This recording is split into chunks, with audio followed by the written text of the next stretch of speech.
Welcome to Ambedkar central podcast. ये है mental health season का एपिसोड 4। सो आज हमारे साथ हैं हमारी गेस्ट विजेता कुमार। सो विजेता जी, welcome.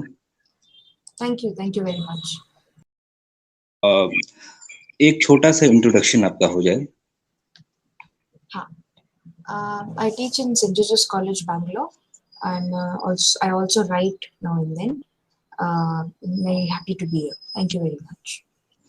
Okay, so as we know, जैसे कि हमें पता है कि आप एकेडमिया से हैं, तो एकेडमिया में मेंटल हेल्थ का कंसर्न क्या रहता है, उसको कैसे एड्रेस करते हैं, और वहाँ आपके एकेडमिया में पर्सनल एक्सपीरियंसेस किस तरह के रहे हैं, स्पेशली मेंटल हेल्थ को लेकर के, कि वहाँ पे किस तरह से वो चीज़ें अफेक्ट करती हैं लोगों को, स्पेशली अगर समाज से SC ST कम्युनिटी से अगर जो टीचर्स हैं, तो वो वहाँ कैसे डील होता है? सबसे पहले तो मेंटल हेल्थ का जो कॉन्सेप्ट है वो सभी मतलब एकदम इंग्लिश लैंग्वेज का ही it's a very English medium concept also because not that not everyone is affected by mental health and only English people. I'm not saying that. What I'm saying is that even though our approach to mental health is dependent a lot on Western relationship to mental health. तो मतलब even the fact that very often students who deal with humiliation, loneliness, that is direct result of caste sometimes, is not addressed by mental health, and it can't be unless people make an effort to look at health itself and mental health itself as consequences of the larger structure of caste. तो ये लोग सबसे पहले तो cast को acknowledge ही नहीं करते। तो अगर वो कास्ट को ही एक्नॉलेज नहीं करते तो वो उनके हिसाब से वो रियल नहीं होता, और सिर्फ विलेजेस में होता है ऐसा। तो सिटी कॉलेजेस में क्या होता है कि जब दलित या बहुजन बच्चे आते हैं तो ये दूसरे बच्चों के साथ जब घुल मिलते हैं तो the loneliness that comes from there, the feeling of I am not fit to be here, I'm lonely, I don't have friends, or no one understands me, or I am out of place, मुझे ये भाषा समझ में नहीं आती, ये लोग क्या चीज खा रहे हैं, मुझे I have never seen this, what music are they listening to. Now this kind of loneliness, if a student goes and asks a counselor, it will be dealt with as a personal depression, social anxiety kind of problem, but not as a caste problem. Then so we are left to wonder, how has this borrowing a concept called mental health or trauma or whatever it is from someone else, how is it applied here on Indian college campuses, and how it makes it even more rigid for people from our communities to enter it.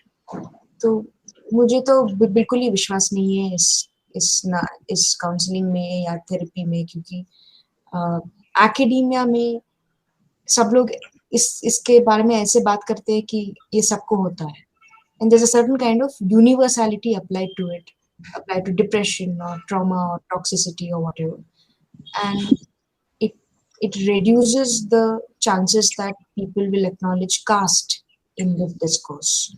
That's why I have no faith in it. तो आपने कभी personally वहाँ पर casteism को face किया क्या, कभी academia में या फिर एकेडेमिया में? हाँ बिल्कुल, सब जगह पे होता है. I mean, it's not special. It's the same thing that happens to everybody else from our community. In the sense that reservation के ऊपर थोड़े चर्चे हुए हैं. अगर आपने कुछ कंपेटिटिव एग्जाम या कुछ NET टेस्ट वगैरह पास कर लिया तो ये हो जाएगा कि हाँ आपको ये पास करने के, आप तो लायक ही नहीं है इसको पास करने के लिए, रिजर्वेशन के बलबूते पे आपको मिला है, और you're a quota student, ऐसा माना जाता है.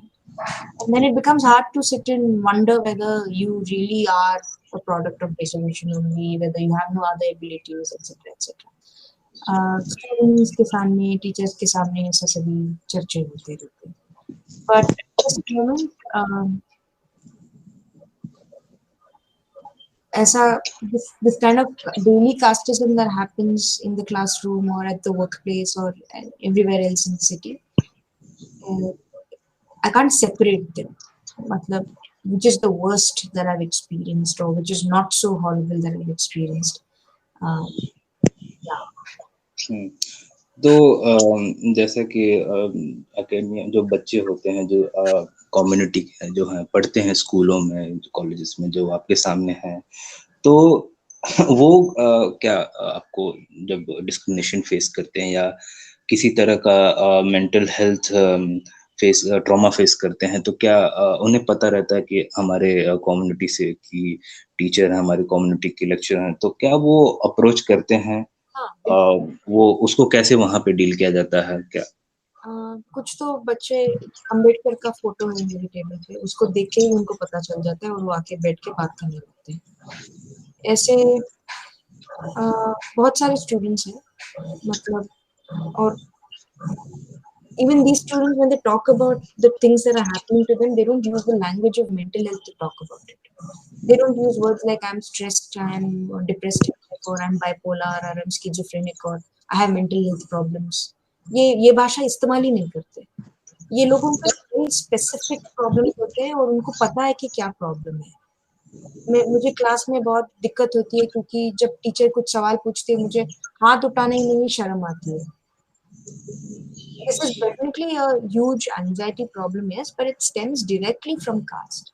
So, I can always tell when someone is going through something very specific because they have a language to talk about it. जब हम mental health discourse में के अंदर चले जाते हैं तब everything becomes mental health, and it becomes difficult to separate how something sometimes is just a result of caste. And in the mental health language, there is no place for caste. But when these students come and talk about the problems, they have very specific problems like I can't talk in class, or every time I raise a hand and ask a question, I get very nervous because I'm wondering if my question is correct or not. ये मेरे सारे दोस्त जो class में हैं वो English भाषा में बातें करते हैं, मुझे समझ में नहीं आता। I don't know how to make friends. मुझे खाने की जरूरत है लेकिन पैसा नहीं है। Things like that. These are very specific, and if they go to a counselor, I'm afraid that their problems will become mental health problems and not caste problems. तो बेसिकली एक जो स्टूडेंट वर्ग है जो वो स्कूल्स में colleges में वो उतना कॉन्फिडेंट नहीं फील करता है जितना उसको और जो अपर क्लास या अपर कास्ट के बच्चे होते हैं या फिर और जो भी एक संपन्न वर्ग के बच्चे होते हैं उनके सामने वो अपने आप को कॉन्फिडेंट नहीं फील कर पाता है उनके जैसा वो ओपन नहीं हो पाता है स्कूल्स एंड कॉलेजेस में ये एक बहुत बड़ा मुद्दा हो जाता है जो बेसिकली उनके मेंटल हेल्थ को काफी ज्यादा इफेक्ट करता होगा।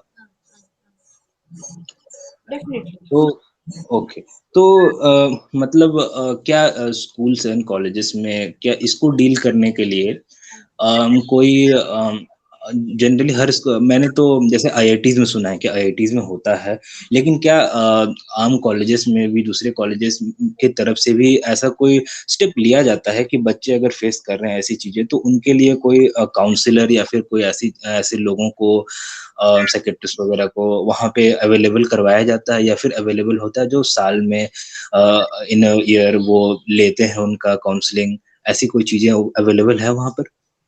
अवेलेबल तो है लेकिन मुझे काउंसलिंग पे ज्यादा विश्वास नहीं है, काउंसलिंग या थेरेपी पे भी, क्योंकि again, what is the point of fact if you have counselors and therapists on campus who don't understand caste? So counselors से ज्यादा मुझे हमारे कम्युनिटी के लोगों पे विश्वास है जो टीचर बनते हैं और कैंपसेस में जाते हैं और उनकी तरह बच्चों को I mean they keep watching out for them. I have more faith in people who can do things for students than in counselors and therapists. People who can make sure that the students are working or they have what they need, or if they need someone to talk to, someone is there around. Very often, students who come, Dalit and virgin students who come to college campuses, may not have that feeling that someone is there to listen to them or they can go to someone and talk to them, etc. So more than counselors and therapists, I think we need more Dalit and Bhojin teachers and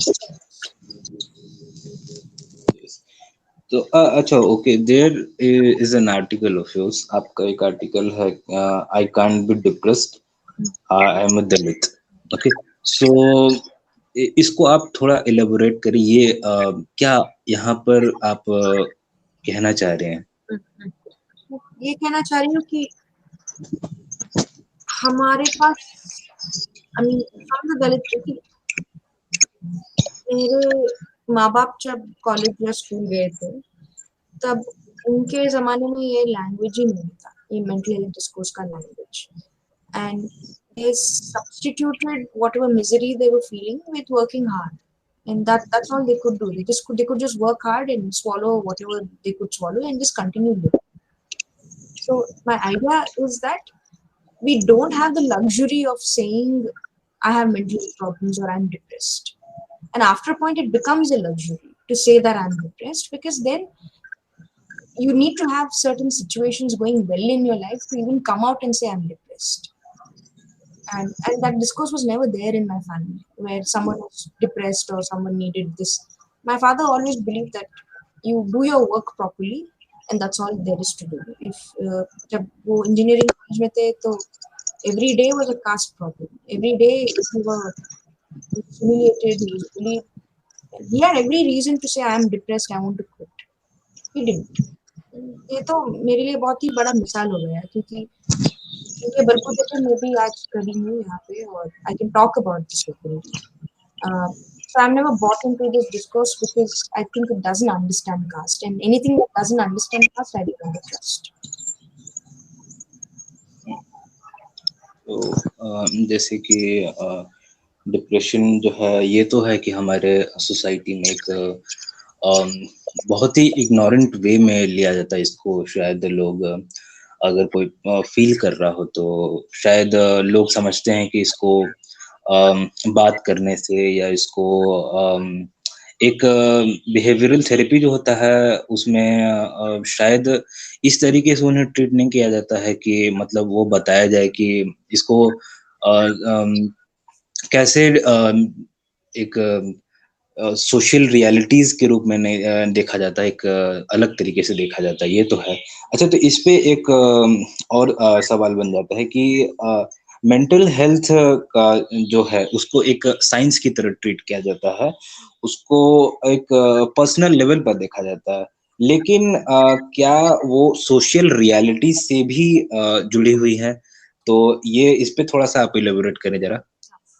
science की तरह ही treat किया जाता है, लेकिन आप देखिए अब psychology classes में क्या होता है, ऑब्जर्वेशन होता है, एक्सपेरिमेंट होता है, काउंसलिंग होता है, वगैरह वगैरह.